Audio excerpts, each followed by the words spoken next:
গত 6 মাস ধরে বেতন না পাওয়ার অভিযোগে বিক্ষোভে সামিল হলেন দক্ষিণ দিনাজপুর জেলায় জল জীবন মিশন প্রকল্পের সঙ্গে যুক্ত অস্থায়ী কর্মীরা। দীর্ঘদিন ধরে বেতন বন্ধ থাকায় চরম আর্থিক সংকটে পড়েছেন বলে দাবি কর্মীদের। বকেয়া বেতন দ্রুত মেটানোর দাবিতে এর আগেই জেলা শাসক, দক্ষিণ দিনাজপুর জেলা পরিষদ সহ বিভিন্ন দপ্তরে লিখিতভাবে অভিযোগ জানিয়েছিলেন ওই কর্মীরা। তবে অভিযোগ এতদিন পেরিয়ে গেলেও প্রশাসনের পক্ষ থেকে কোনো সদুত্তর মেলেনি। সেই কারণেই বাধ্য হয়ে আন্দোলনের পথে নামতে হয়েছে বলে জানিয়েছেন তারা।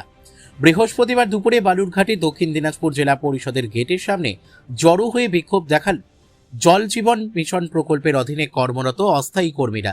শুধু বিক্ষোভই নয়, যে সংস্থার অধীনে তারা কাজ করেন সেই সংস্থার দপ্তরের ঘরেও তালা ঝুলিয়ে প্রতিবাদ জানান আন্দোলনকারীরা। ঘটনার খবর পেয়ে ঘটনাস্থলে পৌঁছায় বালুরঘাট থানার পুলিশ। পরে পুলিশের হস্তক্ষেপে পরিস্থিতি স্বাভাবিক হয়।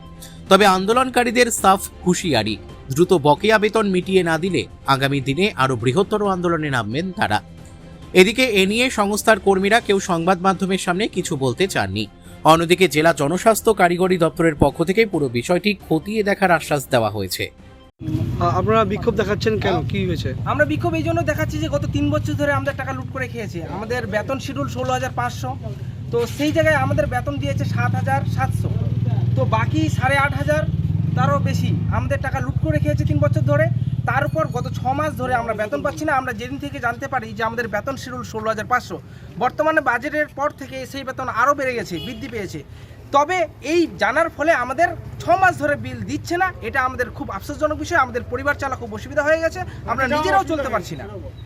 আর হচ্ছে আমাদের যে পিএফ এর টাকা, সেই পিএফ এর টাকা এখনো ঠিকঠাক দেয়নি। আপনারা কাদের আন্ডারে কাজ করেন? আমরা চকবিকো বিদ্যাসাগর সোশ্যাল ওয়েলফেয়ার সোসাইটি।